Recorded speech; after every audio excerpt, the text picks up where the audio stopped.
Hi అండి. Daily కూడాను మనం లెమన్స్ వాడుతూ ఉంటాము. లెమన్ వాడగా వచ్చే నిమ్మ తొక్కల్ని పడేస్తూ ఉంటాము. మన కిచెన్‌లో ఎక్కువగా బల్లులు, బొద్దింకలు తిరుగుతూ ఉంటాయి.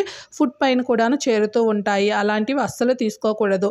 ఒక నిమ్మ తొక్కతోనే మనం బల్లుల్ని, బొద్దింకల్ని తరిమి కొట్టేద్దామా? ఈ చిన్న చిట్కా మీరు కూడాను ఫాలో అయిపోండి. ఈ నిమ్మ తొక్కల్లో కాస్త డెటాల్ వేసి కిచెన్‌లో అక్కడక్కడ కార్నర్స్‌లో పెట్టామంటే బల్లులు, బొద్దింకలు ఈ ఘాటైన స్మెల్‌కి అస్సలు కిచెన్‌లోనే ఉండవండి. 2 రోజులకొకసారి మార్చుకుంటూ ఉంటే సరిపోతుంది. అలానే ఇలాంటి బ్యాగ్స్ అనేవి మనం షాపింగ్‌కి వెళ్ళినప్పుడు చాలా ఎక్కువగా వస్తూ ఉంటాయి. వీటిని ఇలా నార్మల్‌గా ఫోల్డ్ చేసి పెట్టామంటే స్పేస్ ఎక్కువగా తీసుకుంటాయి.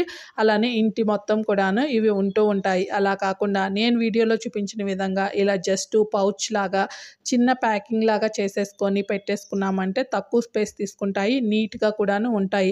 మనం ఎక్కడికైనా మార్కెట్‌కి, వెజిటబుల్స్‌కి వెళ్ళేటప్పుడు ఇలా చక్కగా తీసేసుకొని వాడుకోవచ్చు. మీకు ఈ 2 టిప్స్ నచ్చితే తప్పకుండా లైక్ చేసి మన ఛానల్‌ని సబ్స్క్రైబ్ చేయండి. Thank you for watching.